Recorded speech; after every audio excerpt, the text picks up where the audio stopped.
পশ্চিমবঙ্গে যে ভূপ্রকৃতির পাঠ চলছিল তার পার্ট 2 হচ্ছে এটা।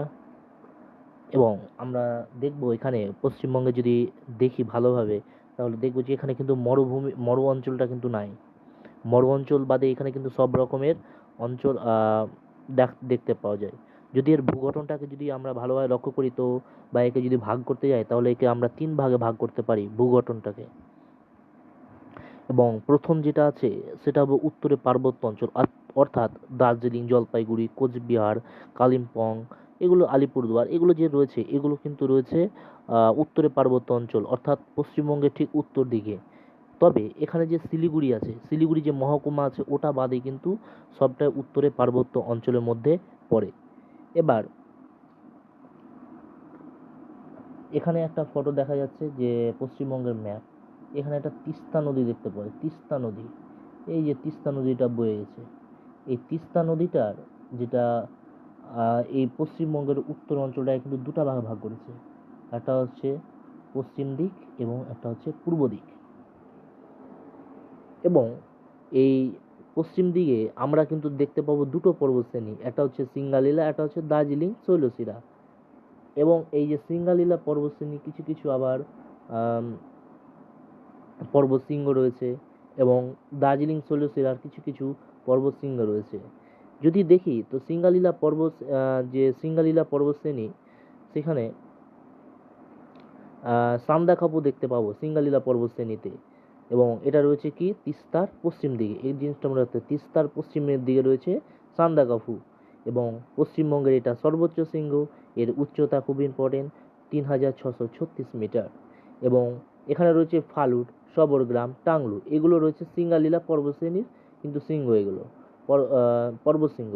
এবং এগুলো সব কিছু রয়েছে তিস্তার পশ্চিম দিকে। এবং যে ভারতের সবচেয়ে উচ্চতম যে রেল স্টেশন অর্থাৎ ঘুম স্টেশন এখানে রয়েছে তিস্তার পশ্চিম দিকে। তার উচ্চতা 2247 মিটার।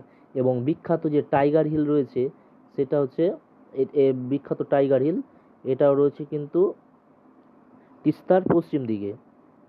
এবং এর উচ্চতা হচ্ছে 2573 metre.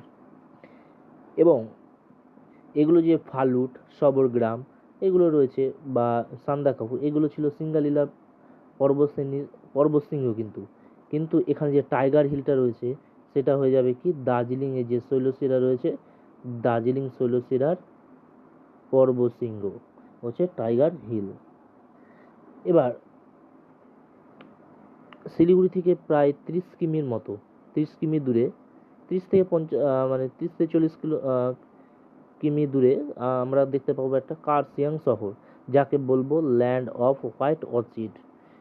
Land off white Orchid বলে এই কার্শিয়াং শহরটাকে, খুব বিখ্যাত একটা শহর। এবং এখানে রয়েছে একটা পেডং শহর, যাকে বলা হয় সিল্ক রুট। মানে এই যেটা মানে শহরটি প্রাচীন, খুব প্রাচীন একটা শহর, যেটা সিল্ক রুটের একটা অংশ।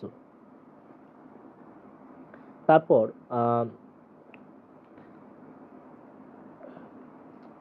আচ্ছা, এখানে একটা বলতে ভুলে গেছিলাম যে তিস্তা নদীর যেটা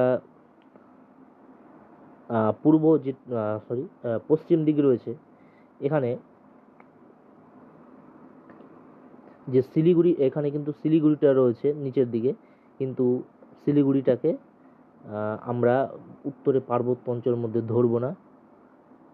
এবং যে তিস্তা যেটা আবার পূর্ব দিকে যদি যায়, এই যে তিস্তার যদি পূর্ব দিকে, এটা যদি তিস্তা হয় এবং তিস্তা যদি পূর্ব দিকে যায়, তো আমরা দেখতে পাবো যে এখানে কিন্তু উচ্চতা একটু কম আছে, মানে সাধারণত পশ্চিমের তুলনায় পূর্ব দিকে একটু উচ্চতা কম আছে। এবং এর সর্বোচ্চ শৃঙ্গ ঋষিলা, তিস্তার পূর্ব দিকে সর্বোচ্চ শৃঙ্গ কিন্তু ঋষিলা, যার উচ্চতা হচ্ছে 3121 মিটার। এগুলো উচ্চতা অবশ্যই ইম্পর্টেন্ট। এছাড়া রেনিগাঙ্গ, ছোট সিংচুলা পর্বতশৃঙ্গ এবং বক্সা যে গিরিপথ অর্থাৎ ভুটান যাওয়ার যে রাস্তা রয়েছে, এখানে রয়েছে তিস্তার পূর্ব দিকে।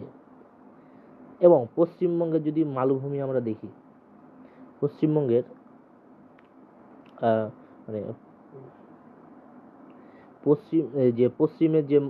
পশ্চিমবঙ্গের যে পশ্চিমের মালভূমি অংশটা রয়েছে, কয়েকটা জেলা রয়েছে, ম্যাপের দিকে দেখতে পারো, ম্যাপের যে বীরভূম, বর্ধমান, পুরুলিয়া, বাঁকুড়া এবং পশ্চিম মেদিনীপুর এগুলো জেলা নিয়ে সাধারণত পশ্চিমে মালভূমি অঞ্চল গড়ে উঠেছে। এখানে কিন্তু ঢালু রয়েছে, আর এক কথায় পাহাড়ও রয়েছে এখানে, যাকে ডুংরি বলে।